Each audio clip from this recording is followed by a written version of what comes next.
El estudio de hoy es el estudio número 6, titulado La estatua del sueño de Nabucodonosor, y está en Daniel capítulo 2. En el año segundo del reinado de Nabucodonosor, que ocurre en el año 603 al 602 a.C. Quiero pasar unas fotos, pero quiero informarles que no tengo derecho a estas fotos y fueron tomadas de el link que aparece en la parte de abajo. La estatua de Nabucodonosor, sabemos que Nabucodonosor fue un hombre puesto por Dios. Dios puso a Nabucodonosor y a su ejército para castigar a muchas naciones por sus pecados. Entre ellas estaba Judá. Dios lo llama mi siervo no porque fuera justo, sino porque él era el instrumento que Dios iba a usar para ese propósito. Y lo vemos en Jeremías 27, 6 y 7. Allí dice la palabra: y ahora yo he puesto todas estas tierras en mano de Nabucodonosor, rey de Babilonia, mi siervo, y aun las bestias del campo le he dado para que le sirvan. Y todas las naciones le servirán a él, a su hijo y al hijo de su hijo, hasta que vengan también el tiempo de su misma tierra, y la reduzcan a servidumbre muchas naciones y grandes reyes. Aquí podemos ver claramente que al pasar los años, también a Nabucodonosor y su imperio iban a ser sometidos por otras naciones.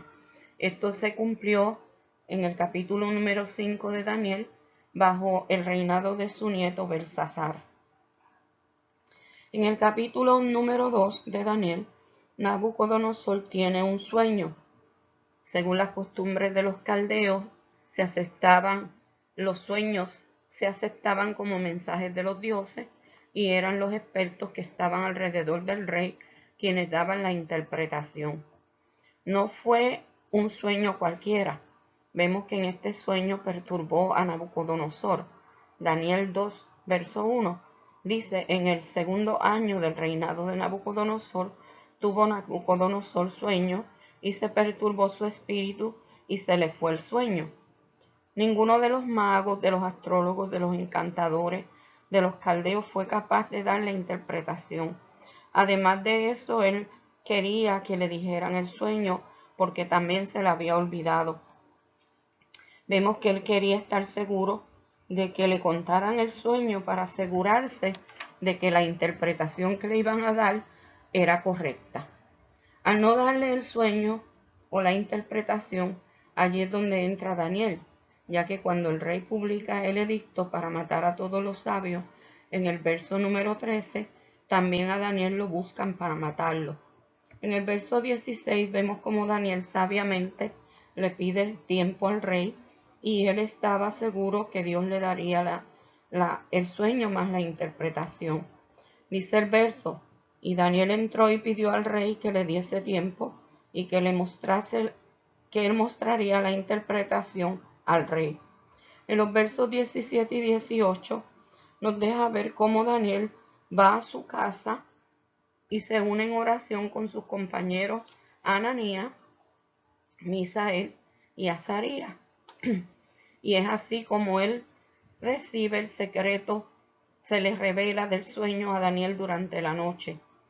La estatua del sueño de Nabucodonosor es de la siguiente manera, y como usted puede ver, ahí tenemos una foto donde dice que la cabeza representaba al imperio babilónico de los años 605 al 539 a.C., la cabeza de oro, el pecho y brazos de plata representaba el imperio medo-persa 539 al 331 a.C., y el muslo de bronce y el vientre representaban al imperio griego, años 331 al 168 a.C. Las piernas de hierro representaban al imperio romano, años 168 a.C. al 476 después de Cristo, y los pies, en parte hierro y en parte de barro cocido, representa a los pueblos de Europa. En los versos 32 y 33, donde Dios le muestra la revelación del sueño, dice: la cabeza de esta imagen era de oro fino, su pecho y sus brazos de plata, su vientre y sus muslos de bronce, sus piernas de hierro, sus pies en parte de hierro y en parte de barro cocido. Esta estatua representaba los diferentes imperios que reinarían hasta que llegara el reinado del Mesías. Vamos a analizar los versículos que leí, verso 32 y verso 33. Dice que la cabeza era de oro. En el verso 38, al final del verso, Daniel le dice a Nabucodonosor: tú eres aquella cabeza de oro. Esa cabeza de oro representaba el imperio de Nabucodonosor, que fue un imperio que surgió desde el año 605 al 539 a.C. Después de su muerte, este imperio comenzó a desintegrarse. Queremos traer la historia de cómo comenzó, y el primer rey de este imperio fue su padre, Nabopolassar. Fue un hombre que se distinguió por su actividad militar. Luego entra su hijo Nabucodonosor, que en el año 597 llega contra Jerusalén, y el rey Joaquín, sus familias y alguna gente del reino son llevados cautivos a Babilonia. Por más de medio siglo, el reinado de Nabucodonosor en Babilonia duró o tuvo una época de oro. Pero en el tiempo de su hijo Evil-Merodach comenzó el imperio a decaer. Luego vemos como durante el banquete que hizo Belsasar, el nieto de Nabucodonosor, quien gobernaba junto a su padre Nabonido, durante ese banquete él utiliza los vasos del templo que habían llevado del templo de Jerusalén, y fue allí que se le aparecen los dedos de una mano que escribían en la pared. En el capítulo 5 de Daniel nos deja ver que con esta escritura fue donde Daniel también trajo la interpretación, y esta escritura que fue interpretada por Daniel lo que traía era una sentencia del fin del reinado de Babilonia.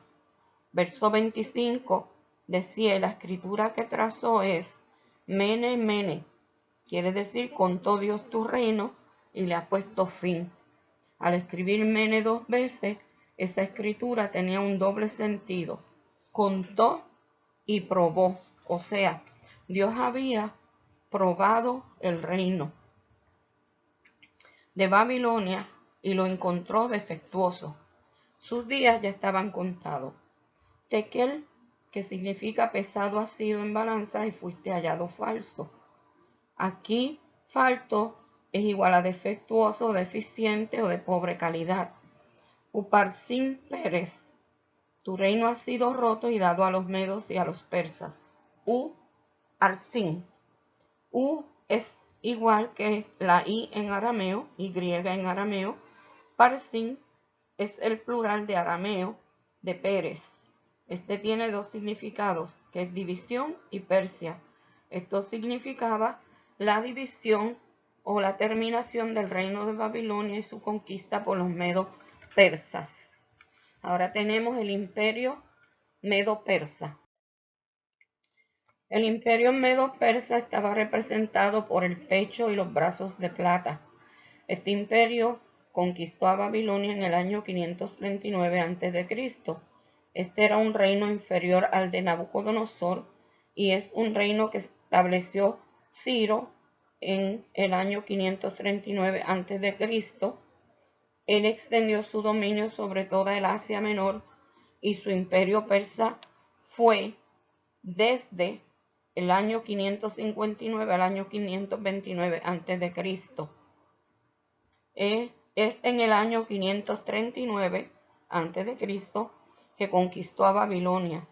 Este rey le dio un trato muy diferente a la gente que conquistaba, ya que respetaba sus vidas, le tuvo consideración a los reyes vencidos y respetó a los dioses de cada uno de ellos. Ciro fue el agente político que Dios usó a favor de su pueblo. Le devolvió la libertad a los judíos mediante el edicto de restauración, con el que autorizó la restauración del culto judío y la construcción del templo, según lo dice Esdras capítulo 1, versos 1 al 4. Dice: en el primer año de Ciro, rey de Persia, para que se cumpliese la palabra de Jehová por boca de Jeremías, despertó Jehová el espíritu de Ciro, rey de Persia, el cual hizo pregonar de palabra y también por escrito por todo su reino, diciendo: así ha dicho Ciro, rey de Persia: Jehová, el Dios de los cielos, me ha dado todos los reinos de la tierra, y me ha mandado que le edifique casa en Jerusalén, que está en Judá. Quien haya entre vosotros de su pueblo, sea Dios con él, y suba a Jerusalén, que está en Judá, y edifique la casa a Jehová, Dios de Israel. Él es Dios, la cual está en Jerusalén. Y todo el que haya quedado en cualquier lugar donde more, ayúdenle los hombres de su lugar con plata, oro, bienes y ganado, además de ofrendas voluntarias para la casa de Dios, la cual está en Jerusalén. Esto fue el mandato que dio el rey Ciro para que se reconstruyera la casa de Dios que estaba en Jerusalén. Pero también en el capítulo 6, versos 3 al 5, dice lo siguiente: en el año primero del rey Ciro, el mismo rey Ciro dio orden acerca de la casa de Dios, la cual estaba en Jerusalén, para que fuese la casa reedificada como lugar para ofrecer sacrificios, y que sus paredes fuesen firmes, su altura de 60 codos y de 60 codos su anchura, y 3 hileras de piedras grandes y una de madera nueva, y que el gasto sea pagado por el tesoro del rey.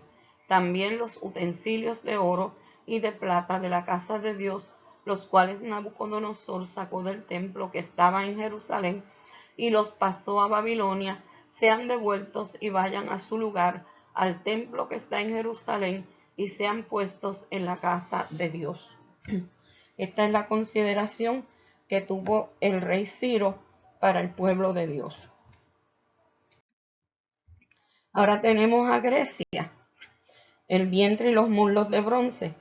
Este es el imperio de Grecia, que fue establecido por Alejandro Magno en el año 331 a.C. También se le conoció a Alejandro como Alejandro el Grande.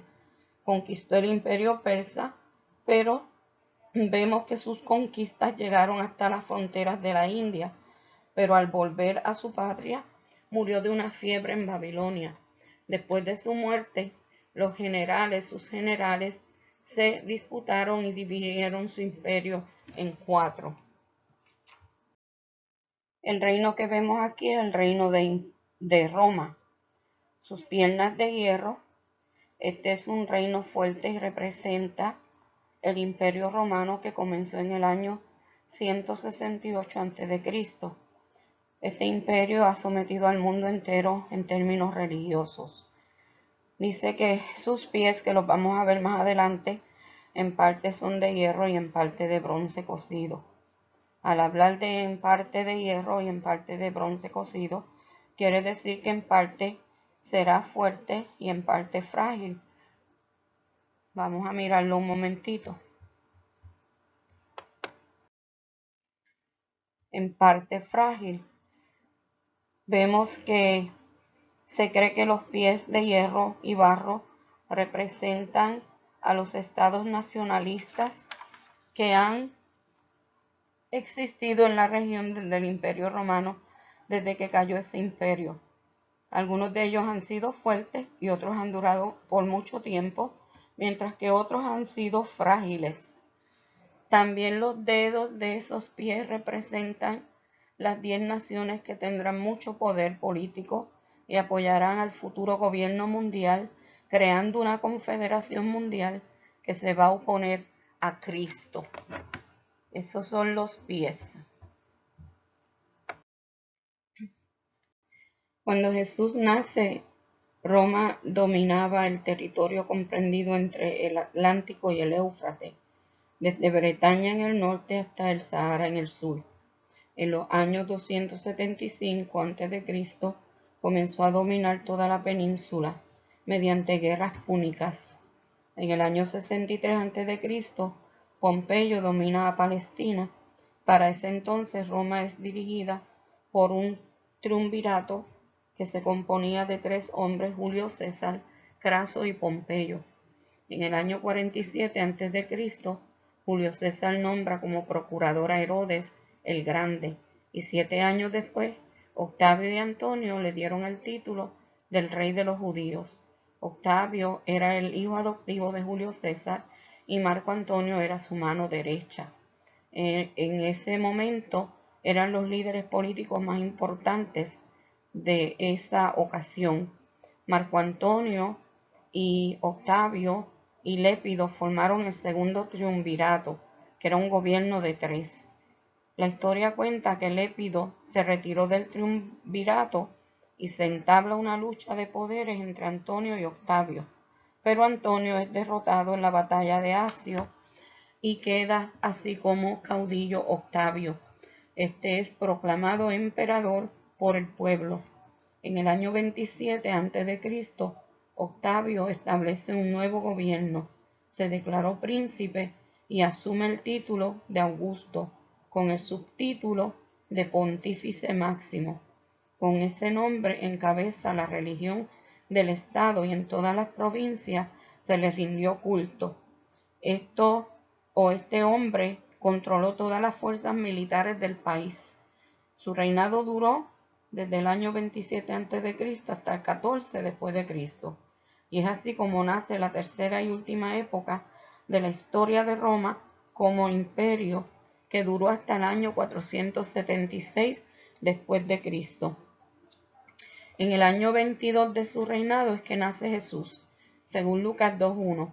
Aconteció en aquellos días que se promulgó un edicto de parte de Augusto César que todo el mundo fuese empadronado.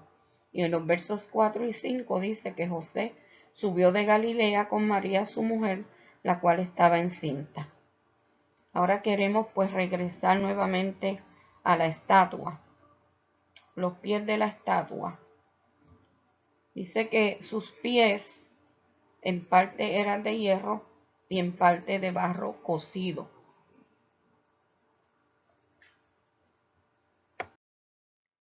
Se veía que sus pies en parte eran de hierro y en parte de barro cocido.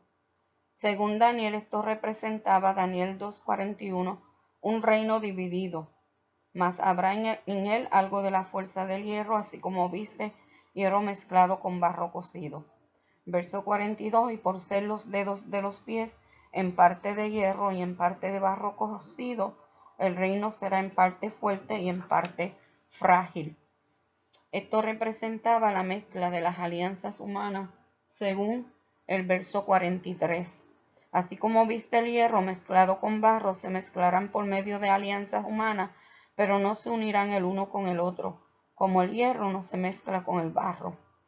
Volviendo a la historia del Imperio Romano, vemos que él se dividió en 2 partes, Oriente y Occidente. Constantinopla llegó a ser la capital del Oriente y Roma la capital del Occidente. Con estas 2 divisiones se producen 2 religiones anticristianas, el mahometismo y el catolicismo romano y griego. Ambos pretendieron el derecho exclusivo de gobernar al mundo. Cuando se desploma el imperio romano, aparecieron las naciones de la Europa moderna. Ya religiosamente Roma estaba en bancarrota. Se mezclan con la filosofía escéptica de Grecia, con las religiones de misterio y sensuales de Asia, convirtiendo a Roma como una Babel religiosa. Es así como Augusto decide avivar el interés de la religión y fomenta el culto al emperador. El imperio tenía una política religiosa muy liberal. Generalmente permitía que los pueblos conquistados continuaran sus prácticas religiosas en tanto que no estorbaran la paz política ni corrompieran la moral pública. Las religiones que cumplían con estos requisitos se llamaban lícitas y las que no, ilícitas. El judaísmo era religión lícita y el cristianismo parecía una secta dentro del judaísmo. Al final del reinado de Nerón, en el año 54, Al 68 después de Cristo, el imperio asumió una actitud hostil hacia el cristianismo. Fue en tiempo de Nerón que tuvo lugar la primera persecución imperial en el año 64 después de Cristo, la cual posiblemente hace mención Pedro en su carta primera de Pedro 2:12, manteniendo buena vuestra manera de vivir entre la gente, los gentiles, para que en lo que murmuran de vosotros como de malhechores, glorifiquen a Dios en el día de la visitación al considerar vuestras buenas obras. También Pedro habló en el capítulo 3, verso 17, porque mejor es que padezcáis haciendo el bien, si la voluntad de Dios así lo quiere, que haciendo el mal. Y en primera de Pedro 4:12, amado, no os sorprendáis del fuego de la prueba que os ha sobrevenido, como si alguna cosa extraña os aconteciese.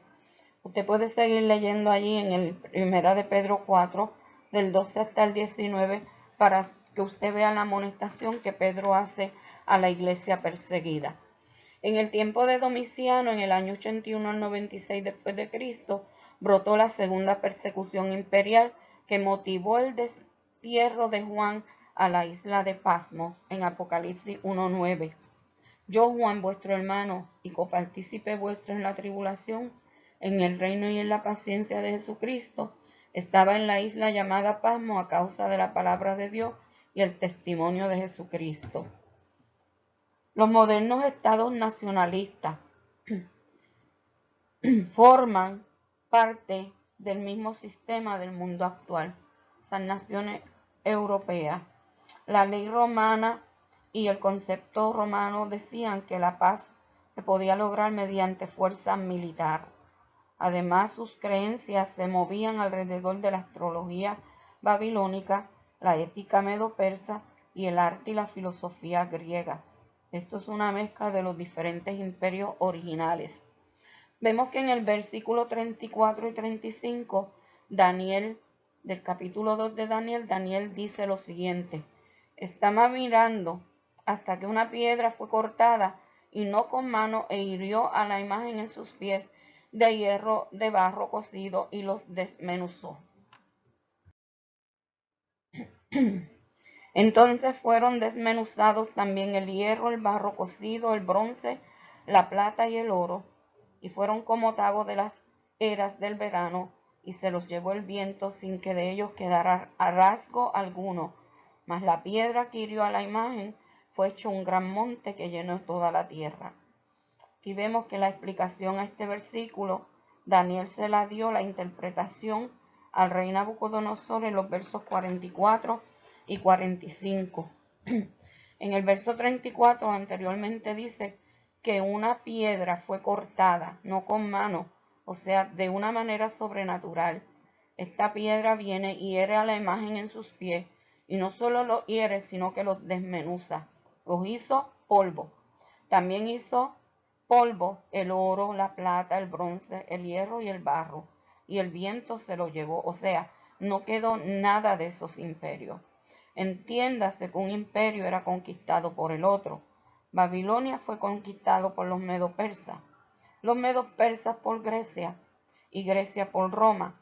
Y luego que Roma decae, entran las naciones de Europa, de los estados nacionales de Europa.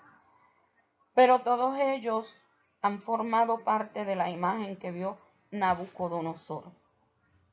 Este sueño con la imagen de Nabucodonosor muestra que debe destruirse por completo el orden mundial con sus filosofías, sus valores, a fin de que se establezca plenamente el reinado de Jesucristo, quien es esa piedra que va a llenar toda la tierra. Verso 44.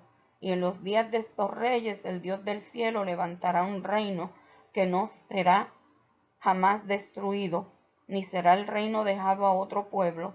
Desmenuzará y consumirá todos estos reinos, pero él permanecerá para siempre. Este es el reino mesiánico que viene a formar el quinto y último reino. Llenará toda la tierra, va a establecer cielos nuevos y tierra nueva, según Apocalipsis 21:1. Vi un cielo nuevo y una tierra nueva, porque el primer cielo y la primera tierra pasaron, y el mar ya no existía más. El presente orden mundial no va a durar por siempre, solo el reino de Dios durará eternamente. Segunda de Pedro 3, 10 al 13 dice: pero el día del Señor vendrá como ladrón en la noche, en el cual los cielos pasarán con gran estruendo, y los elementos ardiendo serán deshechos, y la tierra y las obras que en ellos hay serán quemadas.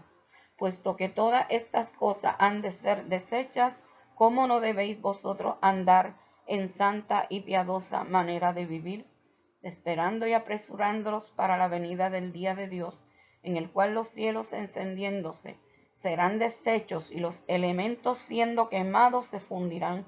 Pero nosotros esperamos, según sus promesas, cielos nuevos y tierra nueva, en los cuales mora la justicia.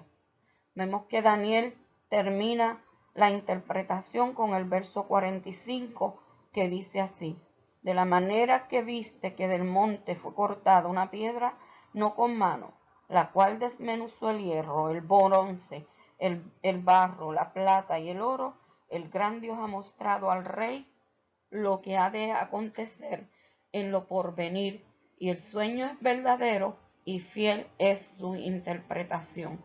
Así es como vemos que Daniel interpreta el sueño y le da puede ver el sueño y darle la interpretación, que era una interpretación de la época, pero también vislumbraba lo que iba a pasar a nivel político en el mundo.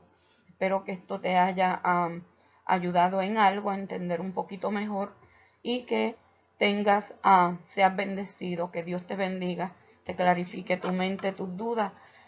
Pronto estaremos trayendo otro estudio. Vamos a hablar sobre las bestias que vio Daniel.